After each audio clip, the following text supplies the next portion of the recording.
Shall we talk some Seattle Kraken hockey? I think we shall. Let's talk about Joey Daccord. Joey Daccord is fourth on my most recent power rankings, and I moved him up significantly from the previous power ranking. Early in the season, he had been on my power ranking quite a bit, and then he suffered injury and was out a little bit. And so I take people off of my power rankings when they're injured and then put them back on when they come back, if they come back and, belong there. So he belongs there now.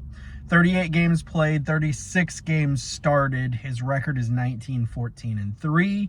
But I would say don't let the record deceive you. I think he has played better than the Seattle Kraken overall have played. His save percentage is .915, which ties him for 7th in the NHL. And his goals against average is 2.49, which ties him for 8th in the NHL, or it makes him tied for 7th in the NHL if you only look at goaltenders who have played 24 games or more, because ahead of him is Spencer Knight, who has only played 22 games. So you can decide if you want to count that or not. And Daccord has one shutout. So 7th in save percentage, 8th or 7th in goals against average, depending on how you look at it, one shutout. His quality start percentage is a phenomenal .639. Which that makes him 7th in the NHL among goaltenders who have played 24 games or more. So this is a guy who is going out on a nightly basis, game after game after game, and giving his team a chance to win, and win without having to score a ridiculous amount of goals. Now, I will say this, Seattle allows a lot of shots, so for him to have quality starts could still mean that he allows, 3 or even 4 goals in a game, and it would still count as a quality start because they're allowing so many shots. So yes, Seattle's going to have to score more to make up for that, but that is not on Joey Daccord because he is still putting up good numbers. He's just seeing a lot of shots, and we'll talk about the shots in more detail in a minute. Goals saved above expected. Now, there's a pretty wide variance between the two sites that I get this information from. And remember, when it comes to goals saved above expected, that's sort of an opinion statistic. Not everybody sees every shot as a shot that should or shouldn't be saved. And so for Hockey Reference, they have him at a 14.8, which is a phenomenal number. 14.8 is a great number for goals saved above expected. That puts him 6th in the NHL by their estimation. Money Puck has him with a goals saved above expected of 20.4, which makes him 3rd on their chart. Either way, let's just drop it somewhere in the middle and say it's like 16.5. Basically, every other game, he's stopping a shot that most goalies would allow, or the majority, let's say the average goalie would allow, which is one less goal that his team has to then overcome. And so, by my reckoning, goals saved above expected, as much as any statistic, even though it's a subjective statistic, still, that is a statistic that, in my mind, as it plays out in real life, equates to wins. And Joey Daccord is giving his team that chance to win, provided they can score some goals, which obviously has not been their strong spot this year.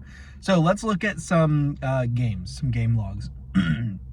Before my last power ranking, January 23rd versus Washington, 2 goals allowed on 31 shots. That's a .968 save percentage. And that's against Washington. We're talking about one of the top 2-3 teams in the entire NHL. Statistically, I believe there are points-wise, I think they're 2nd in the NHL. Winning percentage, I think they're 2nd to Winnipeg. January 25th versus Pittsburgh. So this is these 2 games that I've mentioned so far are in Seattle. 1 goal allowed on 29 shots. That's a .966 save percentage. January 27th at Edmonton, he allowed 3 goals on 30 shots. That's a .900 save percentage, which 900 save percentage is great. I mean, it's not amazing, but it's what you hope for. It's what you want. You want your goalie to be at 900 or better, and that's against Edmonton. Versus, let's see, at home against San Jose, 2 goals allowed on 28 shots on January 30th for a .929 save percentage. And at home against Calgary on February 2nd, 3 goals on 35 shots for a .914 save percentage.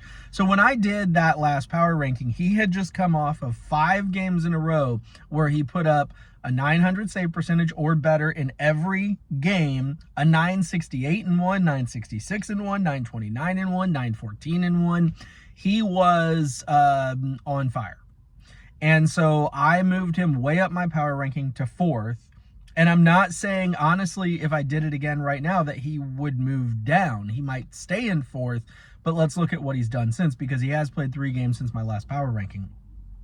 February 4th versus Detroit, 4 goals allowed. Not really what you want, but on 40 shots, so that's still a .900 save percentage. February 6th versus Toronto, again, an offensive powerhouse team, or a team that can sure score a lot of goals. 3 goals allowed on 30 shots. Again, a .900 save percentage. And then February 8th at Calgary, 2 goals allowed on 29 shots. So a .931 save percentage. So here's a guy who has not had a sub .900 save percentage in at least his last, 6, 7, 8 games, and maybe beyond. I didn't look beyond.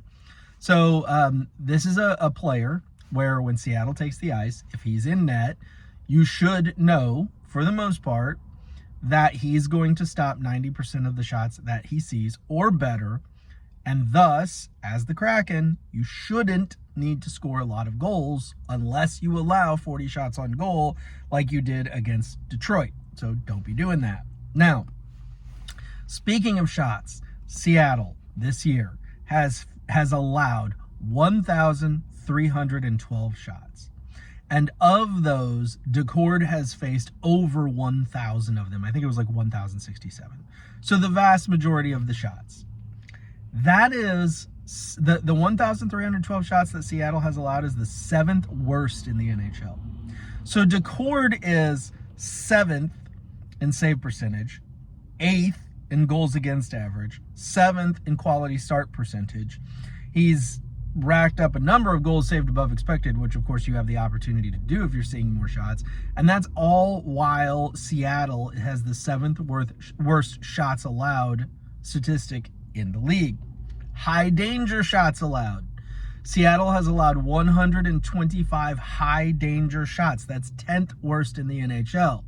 So, 2/3 of the league are better than they are at preventing high danger shots. And yet, even with that statistic, Daccord is putting up very good numbers. They are the 9th worst face-off team in the NHL at 49.11. Now, maybe you might ask yourself, what difference does that make? I think that makes an enormous difference. Because if you're bad on face-offs, you're probably bad on face-offs across the ice, in every zone. Which means if you're losing face-offs in the defensive zone, you are frequently going to be putting yourself in a situation where you are more likely to give up quality scoring chances because the other team is getting the puck right off the hop in your zone.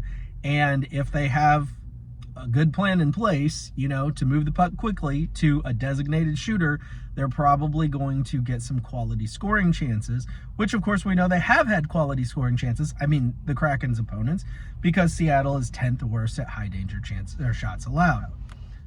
So the point of all of that is to say Daccord's numbers, while not top 3 or 4 in the NHL, are top 7 in the NHL or better in some cases, in spite of the fact that his team is giving up greater scoring chances than 20 other teams in the league, roughly. And so I think that is an evidence that Joey Daccord deserves to be looked at as one of the top 10 goalies in the NHL, for sure.